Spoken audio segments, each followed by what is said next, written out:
हरे कृष्णा। तो सर्वप्रथम हम आप सब भक्तों को स्वागत करते हैं बंद कर दीजिए इस हमारे श्रीमद् भगवद गीता की कक्षा में। तो संसार में दो प्रकार की चीज़ होती है, एक होता है ज्ञान, ज्ञान, और ज्ञान के साथ में होता है कि व्यावहारिक आचरण। तो ज्ञान तो सब लोग प्राप्त करते हैं, लेकिन ज्ञान को व्यवहार में कैसे उतारना है ये एक विद्या है। ये विद्या प्राप्त करने के लिए हमको गुरु की शरण में जाना पड़ता है। एक बार हमारे स्वामी श्रील प्रभुपाद जी के पास में एक व्यक्ति आया, है ना। आपके पास भगवद गीता है, सबके पास है ना। तो भगवद गीता दिखा के वो बोलता है, तो स्वामी जी के साथ में नए फॉरेनर शिष्य आए थे, तो स्वामी जी को बोलता है, स्वामी जी मैं पूरी गीता ना 48 मिनट में बोल सकता हूँ, पूरी याद थी उसको 48 मिनट्स में। I can recite the whole Bhagavad Gita in just 48 minutes. Prabhupada said very good. Prabhupada बोले बहुत अच्छा है, तो बहुत खुश हुआ। लेकिन प्रभुपाद बोले क्या तुम 48 मिनट के अनुसार गीता के अनुसार जी सकते हो? That is more important. Can you live according to Bhagavad Gita for 48 minutes?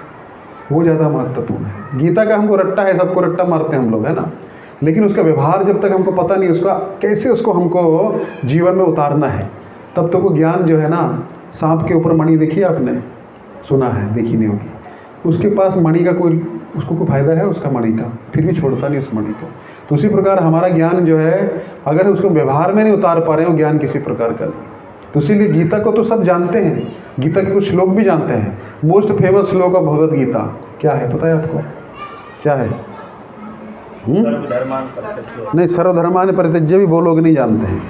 एक सबसे यदा यदा हि धर्मस्य ग्लानिर्भवति भारत अभ्युत्थानम् धर्मस्य तदात्मानं सृजाम्यहम्, है ना। फिर एक बड़ा महत्वपूर्ण श्लोक है जो इसको नहीं जानता लेकिन उसको पक्का जानता है। कौन से? कर्मण्येवाधिकारस्ते मा फलेषु कदाचन। कर्म करते रहो, फल की इच्छा मत करो। लेकिन सब फल के लिए तो कर्म कर रहे हैं ना। फल की इच्छा नहीं करने वाला तो कर्म कर ही नहीं सकता है, नहीं कर सकता ना। लेकिन फल जो है, भगवान अगर आगे बोलते हैं कि संग त्यक्त्वा, उस फल की इच्छा को छोड़ के फल मुझे अर्पण कर दो, तो तुम उसमें फंसोगे नहीं। तो गीता का ज्ञान है लेकिन व्यवहारिक ज्ञान नहीं है। जिस प्रकार एक व्यक्ति था, उसने नई नई गाड़ी ली थी, उसकी गाड़ी खराब हो गई। गाड़ी खराब हो गई तो बीच में घड़ कर दिया। उसको बहुत दुख लगा, बोला यार अभी भी तो गाड़ी ली थी, खराब हो गई, चलो पास में एक मैकेनिक है उसको दिखा देता हूँ। मैकेनिक के पास गया, मैकेनिक बोले बाबूजी गाड़ी चालू करिए। गाड़ी चल घड़, ठीक है ठीक हो जाएगी, 1000 रुपया लगेगा। यार 1000 रुपया, चलो ठीक है। कैसे लगता है पुर्जा उर्जा टूट गया अंदर, ठीक है दे देंगे 1000 रुपया। बोले ठीक है। तो अंदर गया, एक बड़ा हथौड़ा लेके आया और बोनट होता ना गाड़ी का, उसमें धाड़ करके जोर से मारा। जो सेठ था उसके तो दिल में लग गया, अरे यार क्या कर रहा है? बोला गाड़ी चालू करो। गाड़ी चालू किया, गाड़ी स्टार्ट हो गई। बोला यार ये भी अजीब बात है, तुमने सिर्फ केवल हथौड़ा मारने का 1000 रुपया ले लिया। बोले बाबूजी हथौड़ा मारने का सिर्फ 100 रुपया। कहाँ हथौड़ा मारना उसका 900 रुपया, है ना। तो हमारे ज्ञान की वैल्यू है ना। अभी आप एंटर करते नहीं और डॉक्टर बोलता है हाँ क्या है, पेट में दर्द है, बुखार आ रहा है, लिखना चालू कर देता है। अभी आपका पूरा प्रॉब्लम सुनता भी नहीं है वो। उसको पता है सीज़न के अनुसार कौन से मरीज ज़्यादा आ रहे हैं, और उसको सिम्टम से, लक्षण से पता लग जाता है। तो उसी प्रकार हमारा ज्ञान जो है, जब तक विज्ञान में परिवर्तित नहीं होगा, ज्ञानम विज्ञानम सहितम, तब तक वो ज्ञान किसी काम का नहीं है। जैसे हम थ्योरी में सब कुछ जानते हैं, है ना। वाटर क्या होता है? H2O, सबको पता है। H2O 2 हाइड्रोजन 1 ऑक्सीजन, लाओ 2 हाइड्रोजन और 1 ऑक्सीजन मिलाओ, बनेगा? नहीं बनेगा, है ना। तो वो थ्योरेटिकल नॉलेज है, लेकिन प्रैक्टिकल नॉलेज जब तक हमको नहीं होगा, हम उस ज्ञान का कुछ कर नहीं सकते। उसी प्रकार गीता एक ऐसा ग्रंथ है, सब जानते हैं, है ना। जानते बहुत अच्छी बात है। कई लोगों को तो पता भी नहीं है। गीता लिया है लाल कपड़े में, दादाजी के टाइम से आ रहा है, अंदर पता नहीं क्या है, रहा भी है कुछ की नहीं, धूप बत्ती रोज करते हैं। एक दिन खोल के देखा, पूरा दिमाग खा गई, है ना। लेकिन उससे तो चलो अच्छे हैं, कुछ तो गीता का ज्ञान लेते हैं। तो गीता का ज्ञान जो है, इसकी व्यवहारिक कक्षाएं होनी चाहिए, है ना। एक बार प्रभुपाद जी के पास में एक व्यक्ति आता है, स्वामी जी आपकी संस्था में सारे के सारे जो हैं जवान लोग क्यों हैं? क्योंकि उस टाइम पे प्रभुपाद जी जब 1960s में अमेरिका में प्रचार किए, तो उसमें सबसे ओल्ड जो व्यक्ति इस्कॉन में था वो 28 ईयर्स का था। अब सोचिए 28 ईयर्स का सबसे बुढ़ा व्यक्ति इस्कॉन में, सब 20, 22, 23 साल के लड़के लड़कियाँ। तो बोले कि आपके साथ में सारे के सारे जवान लड़के लड़कियां क्यों हैं? प्रभुपाद जी बोले तो यूनिवर्सिटी कॉलेजेस में सारे जवान क्यों होते, बुढ़ा क्यों नहीं होता है? क्योंकि that is the age for learning, वो तो सीखने की उम्र है। प्रभुपाद बोले yes, this is the age for learning. तो यही एज है लर्निंग करने की, है ना। तो देखिए, जब जागो तभी सवेरा। हम लोग थोड़ा लेट जागे, लेकिन आत्मा ना तो मरती है, ना जन्म लेती है, ना बुढ़ी होती है। आत्मा हमेशा नित्य जवान रहती है। भगवद गीता में आगे आएगा जब हम पढ़ेंगे तो उसी प्रकार इस ज्ञान की व्यवहारिक कक्षाएं जब तक नहीं होगी, प्रभुपाद जी बोलते हैं इस्कॉन इज जस्ट नॉट एक टेम्पल जहाँ घंटी बजाई, थोड़ा सा मीठा प्रसाद मिला और चले गए। दिस इज स्पिरिचुअल यूनिवर्सिटी, है ना। हम लोगों को ज्ञान देते हैं। हमारा उद्देश्य ऐसा नहीं है कि आए लोग थोड़ा सा हाथ में मीठा प्रसाद दिया, आओ घंटी बजाओ चले जाओ। This is not a bell ringing temple, this is the spiritual university. Prabhupad ji एक हार्वर्ड यूनिवर्सिटी में गए। प्रभुपाद जी बोलते हैं, वहाँ पे वो प्रोफेसर बहुत शौक से बता रहा, this is the department for physics, this is the department for chemistry, this is the department for economics. Prabhupad बोले, where is the department for soul? आत्मा का ज्ञान का कहाँ है? वो नहीं है हमारे पास। वो भी होता है क्या? प्रभुपाद बोले, हमारे पास। अब हमसे आत्मा का ज्ञान लीजिए। तो that is called the knowledge of soul. Bible में कहावत है, अगर आपने सब कुछ प्राप्त कर भी लिया और अपनी आत्मा को खो दिया तो क्या पाया? क्योंकि एक दिन सब कुछ इधर रहेगा, है ना। आपने एक महल बना भी दिया और वो हवा में है तो उसका कोई फायदा है? हवा में महल बनता है कभी? नहीं।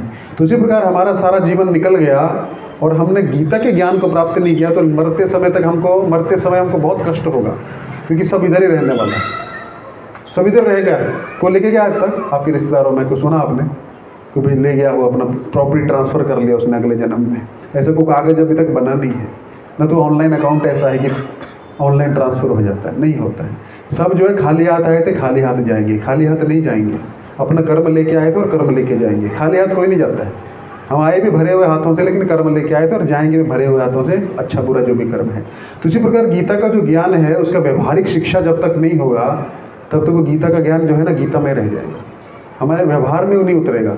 तो पिछली बार हमने गीता का प्रारंभ किया था, है ना। गीता धर्म क्षेत्र कुरुक्षेत्र है। संजय के बारे में समझा था। संजय कौन है? समझय, जिसने विजय प्राप्त कर ली है, समता प्राप्त कर ली है। किस पे? द्वेष और राग पे। हमारा बोलते हैं ना, एक हिंदी में कहावत है, अंधा बांटे रेवड़ियाँ मुड़ मुड़ के अपनों को देते, है ना। कि अगर अंधे को भी रेवड़ियाँ बांटने लगाओगे ना, उसको पता लगता है अपना कौन है तो उसको ज़्यादा देता है। लेकिन संजय में वो चीज़ नहीं है। इसलिए व्यासदेव ने संजय को एम्पावर किया, संजय को शक्ति प्रदान की कि आप डायरेक्ट कहाँ? कुरुक्षेत्र का दर्शन करो। क्योंकि संजय एक भी चीज़ को बढ़ा चढ़ा के नहीं बोलेगा, एक भी पक्ष को पक्षपात नहीं करेगा। मैंने पिछले बार बोला था, कमेंट्री होती है तो कमेंट्री में अपने मुल्क का जो आदमी रहता है कमेंट्री कर रहा, थोड़ा सा पक्षपात कर सकता है, लेकिन संजय नहीं करेगा। तो धृतराष्ट्र ने पूछा, धर्म क्षेत्र कुरुक्षेत्र समवेतायुत्सवः मामकः पांडवश्चैव किम कुर्वते संजय? क्या किया संजय मेरे और पांडु के पुत्रों ने जो युद्ध की इच्छा से एकत्रित हुए हैं? प्रश्न भी कैसा कर रहा है? जब आप खुद ही बोल रहे हो युद्ध की इच्छा से एकत्रित हुए तो युद्ध ही किया होगा ना। लेकिन उसको एक डाउट था, हमने पिछली बार बताया था। उसको क्या डाउट था? कहीं धर्म क्षेत्र का प्रभाव हमारे बच्चों पे ना पड़ जाए, मंदिर में जाके साधु संत की तरह ना सोचने लग पड़े। तो कहीं वो जाके धर्म क्षेत्र के प्रभाव में ऐसा ना हो कि संधि कर बैठे। सारी जिंदगी हमने पांडवों को खदेड़ने का प्रयास किया, आज वो दिन आया मार के फेंकने का, जब युद्ध हो रहा हमने सामने। आज तक तो हमने प्लानिंग किया था लाक्षागिरी में जला दो, वनवास करवा दो, ये आज धर्म से युद्ध हो रहा है। मरेंगे तो कोई कुछ नहीं बोलेगा क्योंकि दोनों लड़ रहे हैं ना, है ना। लेकिन इससे पहले लोग निंदा कर सकते थे, लेकिन ये मौका हाथ से जाना नहीं चाहिए। तो हमारे पुत्र कहीं संधि तो नहीं कर दी है, एक पॉइंट। और दूसरा पॉइंट, पांडव तो ऑलरेडी धर्म के हित में है, धर्म के ये हैं, फॉलोअर्स हैं, धर्म के अनुयायी हैं। तो कृष्ण स्वयं उनको उपदेश दे के ऐसा ना बोले जाना दो ना, क्या है सब छोड़ दो ना, तो हमारा तब भी फायदा हो जाएगा। तो ऐसा तो नहीं युद्ध की इच्छा से एकत्रित हुए और युद्ध छोड़ दिया। तो संजय बोलता है चिंता मत करिए, आपका पुत्र आपसे 10 कदम आगे है ना। तो संजय बोलना शुरू किया, संजय उवाच दृष्ट्वा तु पांडवानीकं व्यूढ़ं दुर्योधन सदा आचार्यम उपसंगम्य राजा वचनम अब्रवीत, है ना। पश्यताम पांडुपुत्राणाम आचार्य महतिम चमुम व्यूढ़ाम द्रुपद पुत्रेण तप शिष्येण धीमता। दूसरे श्लोक में बोला चिंता मत करिए, जब आपके पुत्र ने सामने सब सेना को देखा पांडवों की टेंशन में आ गया। इतने कहाँ से आ गए? क्योंकि दुर्योधन जो था छली था। जो व्यक्ति छल करता है ना वो रात को कभी सो नहीं सकता है। शल्य जो है पांडु की 2 पत्नियां थी, माद्री और कुंती। तो माद्री जो मद्रास आज है उसके जो राजा थे उनकी पुत्री थी माद्री, और उसके पुत्र थे नकुल और सहदेव। एक्चुअली पुत्र दोनों के किसी के भी नहीं थे, लेकिन उनको ऐसा था, पांडु को एक ऐसा, पांडु ने एक बार क्या हुआ, पांडु जो था वो विरक्त स्वभाव के थे। भले वो धृतराष्ट्र राजा नहीं बन पाए, लेकिन पांडु को राजा बनाया गया। मैंने पिछली बार बताया था कि धृतराष्ट्र जो थे अंधे थे, राजा कभी भी अंधा नहीं हो सकता, इसलिए लीडर कभी भी अंध नहीं होना चाहिए। अंध का मतलब है उसकी आध्यात्मिक दृष्टि जागृत होनी चाहिए। अंध का मतलब खाली फिजिकली अंधा नहीं है, अंध का मतलब है उसको भेदभाव नहीं होना चाहिए। तो अंधा है वो, अंधा बांटे रेबड़ियाँ मुड़ मुड़ के अपना, जिसमें भेदभाव है वो अंधा होगा तब भी अपना अपनों को बार बार देगा। तो राजा अंधा नहीं होना चाहिए। तो राजा अंधा नहीं होने के कारण पांडु को बनाया गया। पांडु छोटा था, मैंने पिछली बार बताया था, वेद व्यास के पुत्र हैं दोनों। तो लेकिन पांडु जो थे वो बड़े ही विरक्त स्वभाव के थे, वो जंगल में जाके रहते थे और कभी कभी नगरी में आके राज्य करते थे। एक दिन क्या हुआ, उन्होंने एक शिकार करने गए और एक हिरण और हिरणी संग कर रहे थे। और यही काम कहाँ पे हुआ था, रामायण की प्रसंग भी दुख से शुरू हुआ था। कोई भी चीज़ आध्यात्मिक दुख से शुरू होती है। जब वाल्मीकि ने देखा कि एक क्या है, हंस और हंसनी संग कर रहे हैं और एक शिकारी ने उनको बाण चढ़ा दिया और वो मर गए दोनों तड़प के, तो वाल्मीकि के मुंह से इतना श्राप निकला। और उस श्राप ऐसा निकला, अरे हाय तुम कैसे हो, तुमने संग करते हुए दो प्राणियों को मार डाला है ना, ऐसे ऐसे बोलते हुए उनके मुंह से एक ऐसा काव्य का छंद निकल गया। तो वो जाके वाल्मीकि विचार करने लगे, ये मेरे मुंह से परफेक्ट कैसे निकला है, यानी कि कुछ तो होने वाला है। फिर वो बाद में रामायण लिखी गई। ठीक है, तो दुख से प्रारंभ हुआ। इसी प्रकार ये हिरण और हिरणी संग कर रहे थे। हिरण और हिरणी नहीं थे, वो एक साधु और उसकी पत्नी थी। एक ऋषि और उसकी पत्नी संग कर रहे थे। वो लोग अलग अलग रूप ले सकते हैं। तो हिमालय में रहते हैं वो लोग, अलग अलग रूप ले लेते हैं। आप हिमालय में जाएंगे बहुत ऊंचा, वहाँ पे हिरण घूम रहा है, आपको लगेगा हिरण हिरण नहीं है, वो लोग अलग अलग रूप लेते हैं, है ना। ऐसे ऐसे योगी जन रहते हैं। उसने क्या किया, पांडु ने गलती से बाण चला दिया, वो मर गया। तो उसने श्राप दिया पांडु को, जैसे मैं अपनी पत्नी का संग नहीं कर पाया, तुम अपनी पत्नी का संग जब भी करने जाओगे तुम्हारी मृत्यु हो जाएगी। तो उसको वरदान प्राप्त हो, मतलब वरदान नहीं, श्राप प्राप्त हो गया। तो पांडु अपनी पत्नियों का संग नहीं कर सकता है, क्योंकि संतान उत्पत्ति के लिए संग करना पड़ेगा। तो संग नहीं कर सकता तो क्या हो गया, अब संतान उत्पत्ति के बिना राज्य कैसे चलेगा, इतना बड़ा पूरी पृथ्वी का राज्य कैसे चलेगा। तो टेंशन में आ गए। कुंती को वरदान प्राप्त है। कुंती ने बताया नहीं था कभी भी। कुंती को वरदान प्राप्त है। क्या वरदान प्राप्त है, आप जैसा पुत्र, जिस भी देवता का स्मरण करोगे वैसा आपको उस देवता का पुत्र प्राप्त हो जाएगा। तो एक दिन राजा बहुत टेंशन में थे, पांडु, हमारा राज्य कैसे चलेगा, धृतराष्ट्र के पुत्र हैं, हमारा कोई पुत्र नहीं है, कैसे राज्य आगे चलेगा। राजा जो है, जब तक राजा नहीं रहेगा, प्रजा जो है वो किसी काम की नहीं है। प्रजा पे आक्रमण होगा, प्रजा पे अधर्म फैलेगा, कौन रोकेगा, धर्मी राजा चाहिए। तो कुंती बोली, आपको एक बात बताऊं, हाँ मुझे एक वरदान प्राप्त है, मैं जिस भी देवता का स्मरण करूंगी वो देवता आके मुझे वो पुत्र देगा। अरे तो पहले क्यों नहीं बताया, तो चलो करो। तो उन्होंने सबसे पहले आह्वान किया किसका, धर्मराज का। तो धर्मराज को श्राप प्राप्त था, मैंने बताया था। यमराज जो है, मांडुक्य ऋषि जो थे, मांडुक्य ऋषि एक बार तपस्या कर रहे थे और वो तपस्या करते करते एक चोर उनके यहाँ पे आ गया। चोर वहाँ पे छुप गया और चोर को राजा के सैनिकों ने पकड़ लिया। तो क्या हुआ, उस सैनिकों ने चोरों ने गलत बोला, यही हमारा सरदार है, यही हमको भेजता। अच्छा ऐसा, यहाँ पे तुम साधु का ढोंग करते हो ना, इसको सूली पे चढ़ा दो। राजा ने वरदान मतलब आदेश दे दिया। सूली मतलब ऐसा एक लंबा सा खंभा होता है और उसके ऊपर बैठा देते पूरा घुस जाता है। लेकिन मांडुक्य ऋषि को योग बल प्राप्त था। वो मांडुक्य ऋषि ऊपर बैठ गए, उनको कुछ नहीं हुआ, ऊपर वो हवा में तैरते रहे। लेकिन उनको गुस्सा है यमराज पे, क्यों ऐसा किया। तो यमराज की नगरी में पहुंचे और यमराज को बोला कि मैंने ऐसा क्या कर्म किया है, मुझे तो अपने योग बल से मैं अपने कई जन्म देख पा रहा हूँ, तो मैंने तो ऐसा कुछ कर्म नहीं किया। नहीं, आपने कर्म किया है। चित्रगुप्त को बोला डाटा निकालो इनका। डाटा निकाला तो एक कर्म दिखा, क्या है उसमें। वो जब छोटे थे तो तितलियों को पीछे पीछे क्या करते थे, सुई चुभोते थे। कुछ बोता तो नहीं है ना इधर, है, बंद कर दो, जीवों को कष्ट नहीं देना चाहिए, ना तो भुगतना पड़ता है। तो बोले अरे वो तो मैं 5 साल का छोटा बालक था, अबोध बालक को क्या ज्ञान होता है, कोई छोटा सा बालक आए इधर घूमेगा, है ना, नग्न अवस्था में घूम रहा है, उसको तो पता नहीं है। लेकिन वो जब 20 साल का जो का फोटो दिखाएंगे तो शर्मा जाएगा।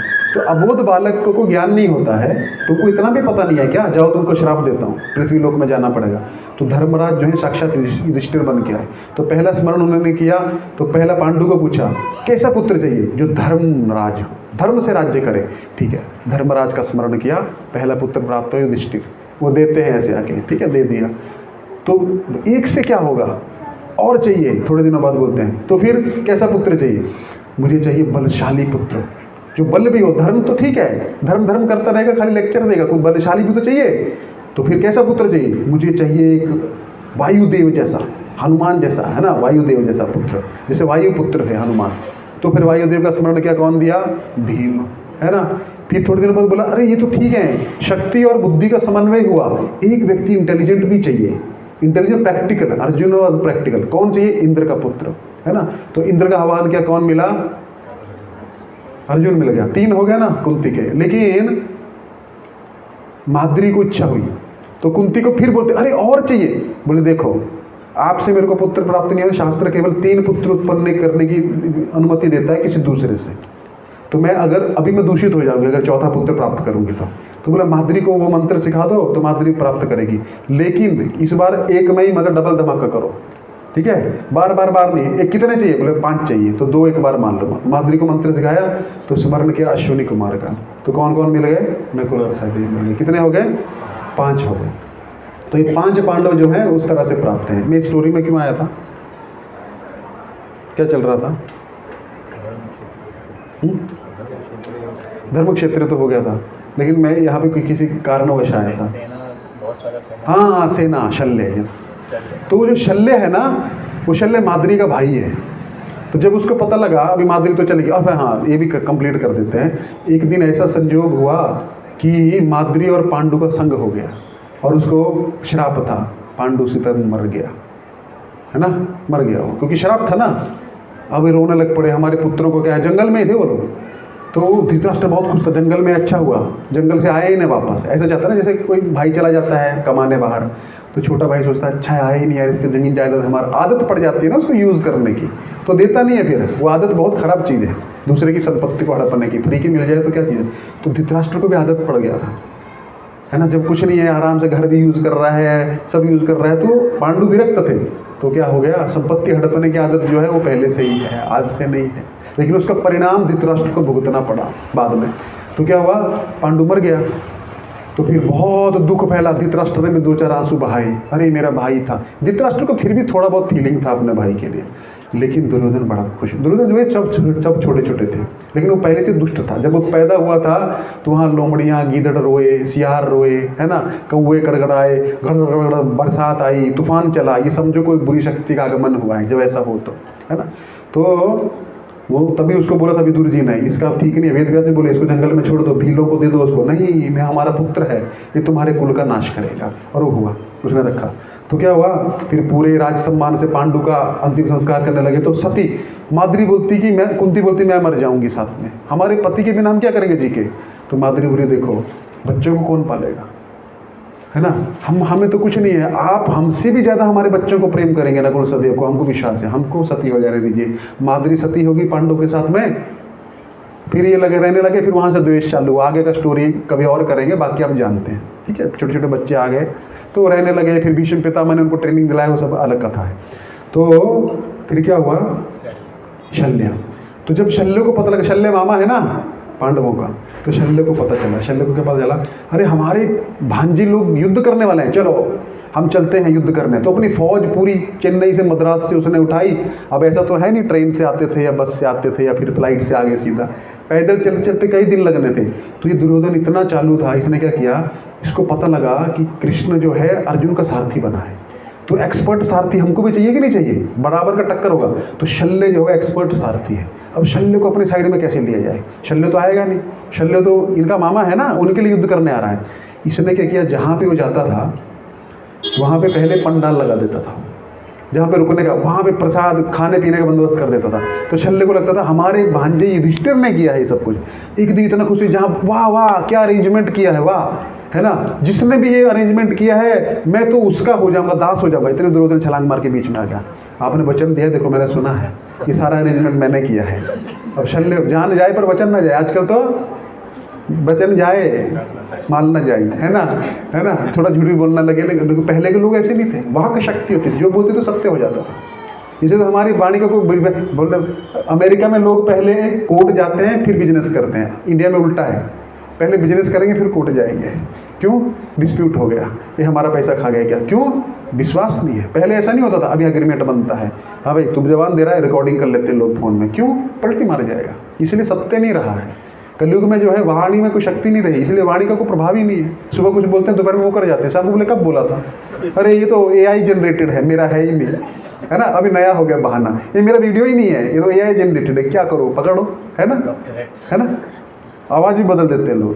तो पहले ऐसा नहीं था, शल्य जो था पहले AI जनरेटेड वो पेश करते, लेकिन वो अपने वचन पे था, तो बोलता ठीक है। तो शल्य लड़ा नहीं, शल्य सारथी बना। तो इतना डिप्लोमेटिक था ये, कौन, दुर्योधन, कोई नॉर्मल आदमी नहीं है वो। तो उसने क्या देखा, अब देखो दिमाग में क्या चल रहा है, इतनी सेना ले आए ये लोग, हम तो सोचे नहीं थे इतनी ले आएंगे। तुरंत उतरा, पहले पश्यताम पांडुपुत्रनाम, है ना, फिर क्या किया उसने, पश्यताम पांडुपुत्रनाम, आगे क्या है, आप पढ़ रहे हैं कि नहीं पढ़ रहे साथ में, मैं पढ़ा रहा हूँ, सत्संग नहीं है, सत्संग उसके अंदर पढ़ते पढ़ते चलिए, तभी आपका सिलेबस कंप्लीट होगा, वो तभी आप खुद ज्ञान ले पाएंगे, है ना। पश्यताम पांडुपुत्रताम पुत्राणाम आचार्य महतीम चमूम व्यूढ़ाम द्रुपद पुत्रेण तब शिष्य न धीमता।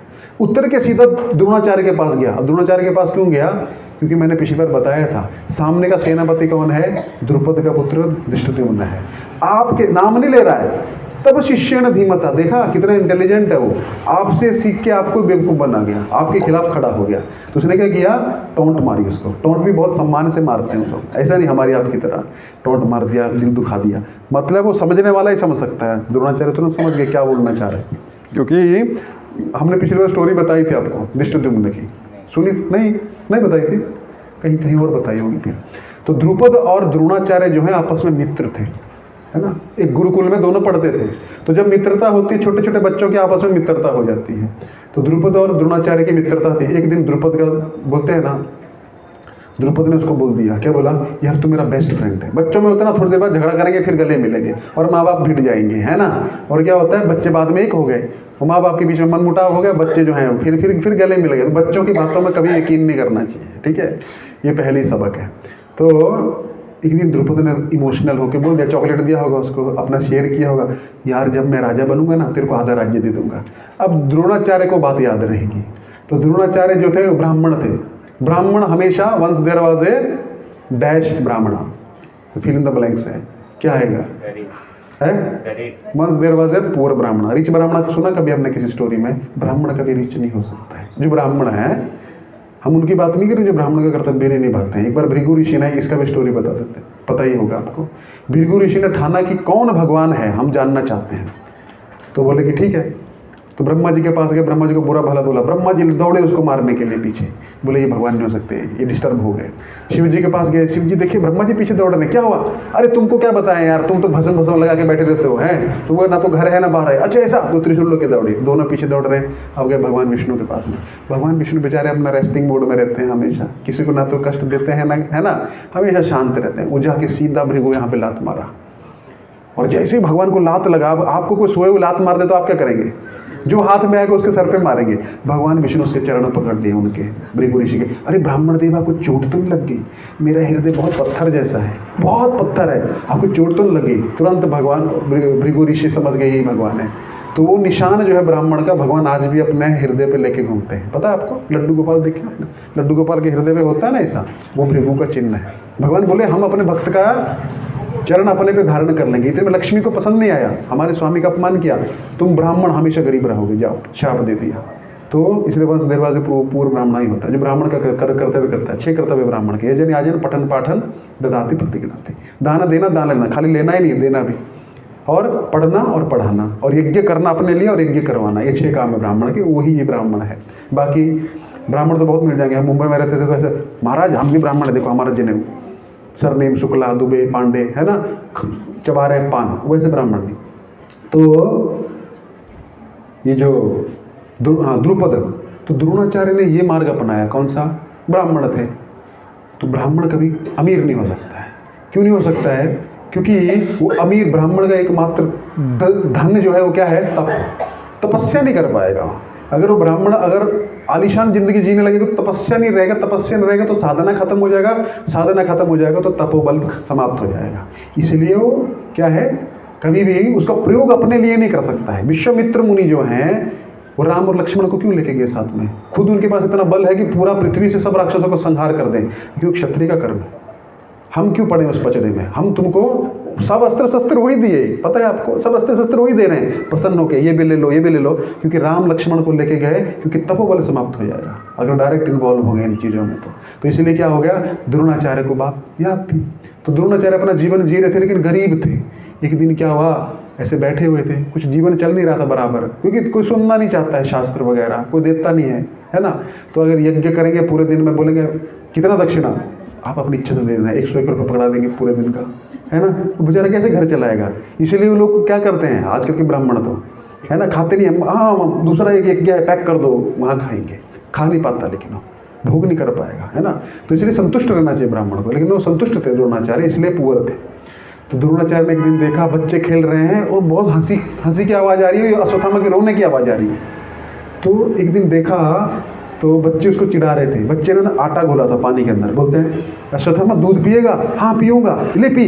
वो पीने लगा, अरे इतना स्वादिष्ट, और वो बच्चे हंस रहे हैं, ताली मार रहे हैं, देखो देखो देखो इसको दूध पता नहीं। और द्रोणाचार्य की आंखों में आंसू आ गया, अरे हम अपने बच्चे को दूध भी नहीं पिला पा रहे, क्या हमारा जीवन है।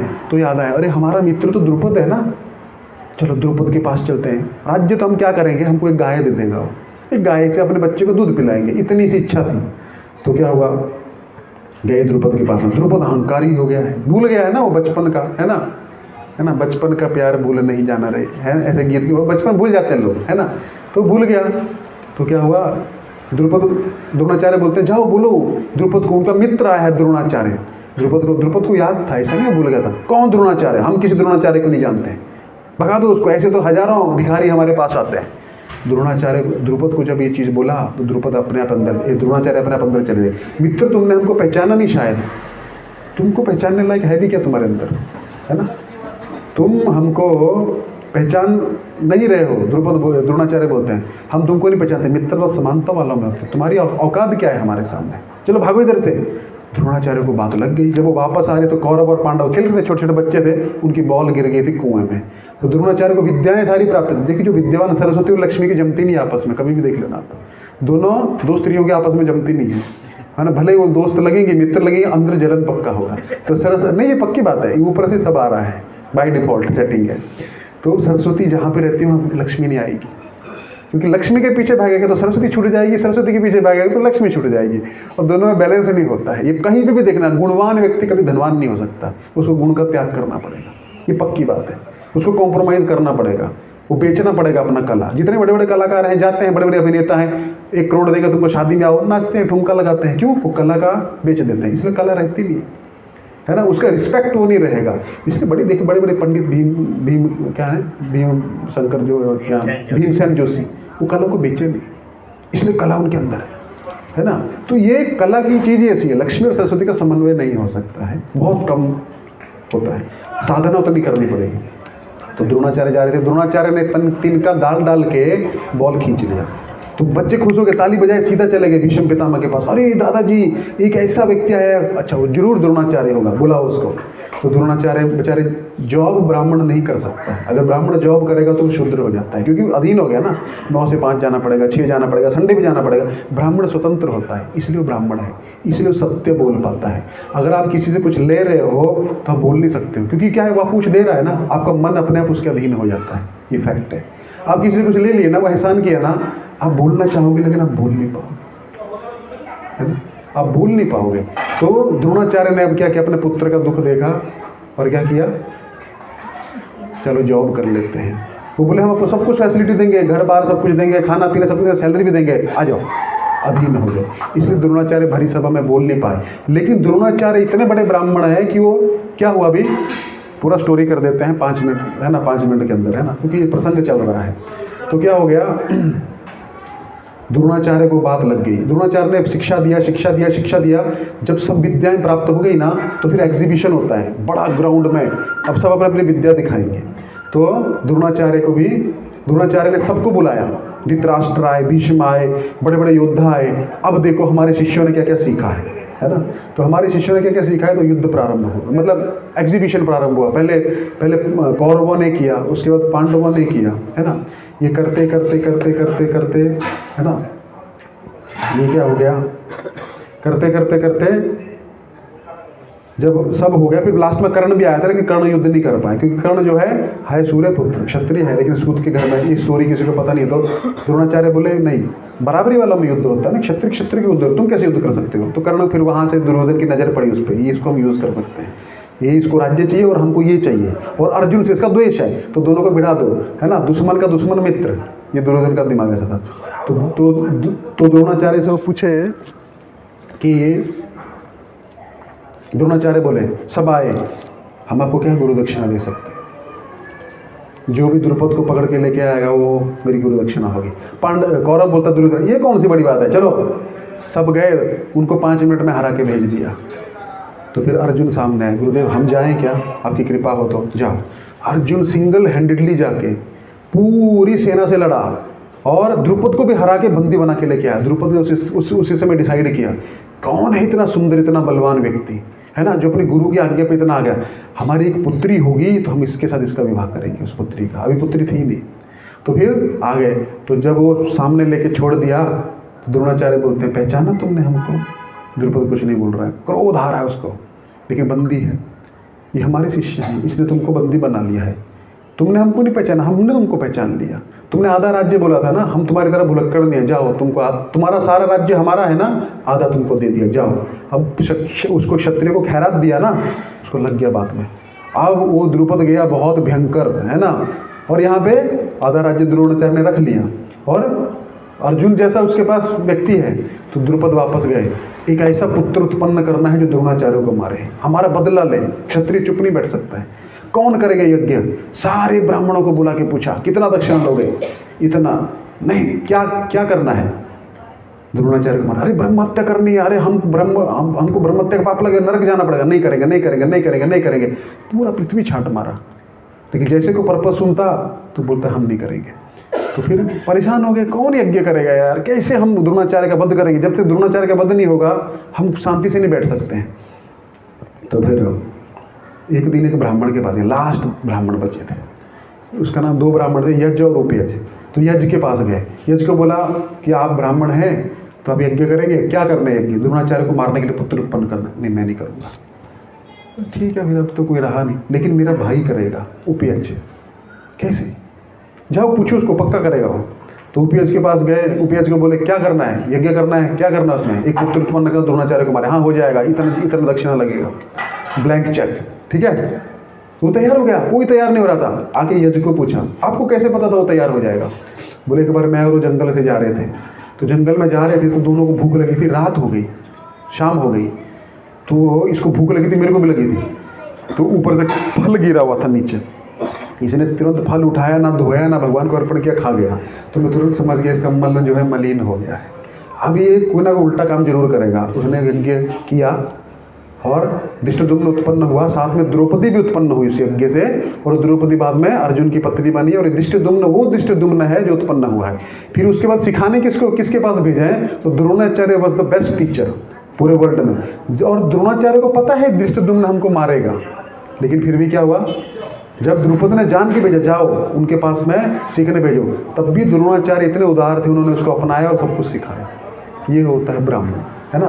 तो बात रही खाने पीने की, तो हम तो ऐसे हैं कि, है ना, नाली के किनारे का खा जाते, तो हमारा मन कितना मलिन हो गया होगा। तो जैसा खाओगे अन्न वैसा होगा मन, और जैसे पियोगे पानी वैसे होगी वाणी।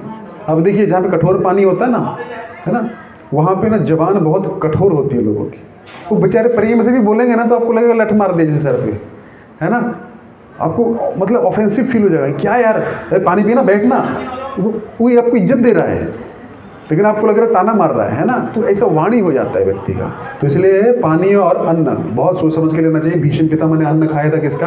द्रोणाचार्य ने अन्न खाया था किसका? इसीलिए भरी सभा में बोल नहीं पाए, इसलिए हम बाध्य हो जाते हैं, ठीक है।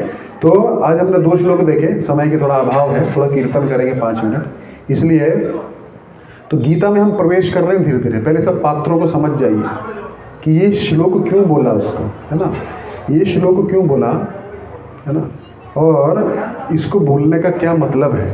तब शिष्येण, नाम नहीं ले रहा, इनडायरेक्टली बोल रहा, आपके शिष्य ने ऐसा किया है, आपका शिष्य भी, आपने ट्रेनिंग दिया ना, आपके सामने खड़ा हो गया, अब क्या करोगे, है ना।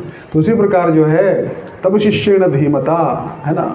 फिर अगला जो मूड है उसका, अभी चौथे में फिर से मूड स्विंग होगा उसका, तो उसका मूड हम चौथे श्लोक में पढ़ेंगे अगली बार।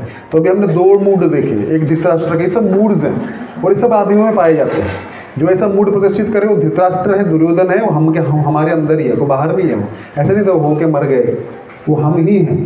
कभी कभी हमारे मन में अच्छी भावनाएं आती हैं देवताओं जैसी, और कभी असुरों जैसी भावनाएं आती हैं। तो अंदर ही सारे हैं, द्वंद्व है अंदर। 2 कुत्ते लड़ते हैं आपस में, कौन जीतता पता आपको? कौन से कुत्ते की जीत होगी? 2 कुत्ते हैं, एक नेगेटिव एक पॉजिटिव, कौन जीतेगा? है पॉजिटिव, क्यों? नेगेटिव वाले को क्या प्रॉब्लम है बताइए, कौन जीतेगा? हैं बोलिए बोलिए, डरिए मत। लड़ाई में तो नेगेटिव वाला ही जीतेगा। नेगेटिव वाला जीतेगा? उसमें निपुण क्यों रहता है। क्यों जीतेगा? नहीं, पॉजिटिव वाला भी निपुण हो सकता, दोनों बैलेंस्ड है, फिर भी जीतता कौन है? पॉजिटिव, ओके ठीक है। और नेगेटिव, पॉजिटिव नेगेटिव न्यूट्रल हो गया, है ना? दोनों में से कोई भी जीत सकता है, जैसे हमारे विचार होंगे, हाँ। जैसे हमारे विचारों को जैसे रखते हैं, उसके हिसाब से। दो कुत्ते लड़ रहे हैं ना, जिसको आप भोजन दोगे वो जीतेगा, ठीक है? क्यों जीतेगा? जिस विचार को आप फीड करोगे ना ज़्यादा, वो विचार जीत जाएगा। मंदिर आना चाहिए, क्या यार सैटरडे है, क्या हरे कृष्ण वाले आ जाते हैं, नहीं जाना है, पॉजिटिविटी मिलती है, वो विचार जीत गया, दोनों लड़ेंगे आपस में। इसीलिए जो है जीवन में जब भी द्वंद्व हो, जो दोनों को विचार करके जिसको आप फीड करेंगे, जिसको आप भोजन देंगे, वो विचार जीत जाएगा। इसीलिए पॉजिटिव रहना तो पॉजिटिव लोगों के बीच में रहना पड़ेगा। डॉक्टर बनना तो कहाँ जाते हैं? कॉमर्स कॉलेज में एडमिशन ले लेते हैं, है ना? पक्का कहाँ जाते हैं? मेडिकल कॉलेज ना। लॉयर बनना तो इंजीनियरिंग कॉलेज में एडमिशन ले लो, सब इंजीनियर के बीच में अच्छा लॉयर बनेंगे हम लोग, होता है ऐसा। तो पॉजिटिव बनना है तो कहाँ जाना पड़ेगा? अपने आप पॉजिटिव हो जाओ, कोई ज़रूरत नहीं है कुछ एक्स्ट्रा एफर्ट डालने की ज़रूरत नहीं है। एक्स्ट्रा एफर्ट कहाँ डालना पड़ता है? जहाँ पे चैलेंजेस हो, विरुद्ध कार्य करना है। पानी के भाव के साथ अपने आप बह जाओगे। उल्टा तैरना तो दिक्कत है।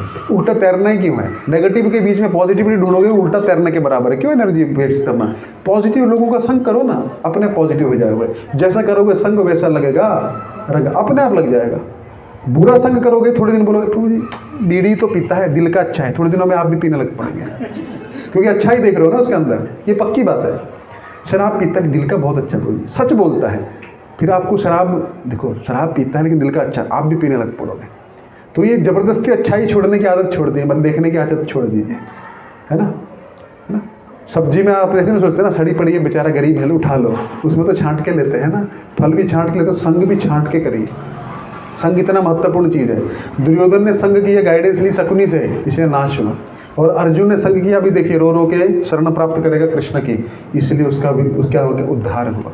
इसलिए अर्जुन का सब लोग याद करते हैं। अर्जुन युद्ध छोड़ के भाग रहा है, भगवान बोले कायर बोलेंगे तुमको, लोग ऐसे नहीं बोलेंगे अरे कितना अच्छा आदमी था बेचारा, दया किया, बोलेंगे ये सब पता क्या बोलेंगे, देखा भाग गया हमारे डर से, तुम्हारा यह अपयश हो जाएगा और तुम अपने धर्म का पालन नहीं करोगे तो तुमको नरक की प्राप्ति होगी, क्योंकि तुम्हारा धर्म है। अब पुलिस यहाँ पे है, कोई आर्मी वाला है, टेररिस्ट घुसे, अरे क्यों मारने का इसको, बेचारे इसके 20 बच्चे हैं ना, जाने दो अंदर। अंदर जाके जो मारेगा वो क्या होगा? सबसे पहले ऊपर तो बाद में सजा मिलेगी, पहले इधर ही कोर्ट मार्शल होगा उसका और सजा मिलेगी। तो धर्म का युद्ध है ये, इसलिए अर्जुन बाद में अभी लड़खड़ाएगा। अर्जुन कारण देगा युद्ध नहीं करने के। अब पूरा हम सीन धीरे धीरे चर्चा करेंगे, हमको कोई जल्दी नहीं है, इसलिए जो है धीरे धीरे चलेंगे तो धीरे धीरे टिकेंगे। मेहंदी का रंग जो है ना, माताओं को पता धीरे धीरे आता है ना? तो इसलिए ये जो गीता का रंग धीरे धीरे चढ़ेगा ना, फिर ऐसा चढ़ेगा आपको कि आप गीता के अंदर व्यवहारिक प्रवेश कर पाएंगे। तो बहुत बहुत धन्यवाद आपका शांतिपूर्वक सुनने के लिए। हरे कृष्णा। अब किसी कुछ प्रश्न है तो आप पूछ सकते हैं।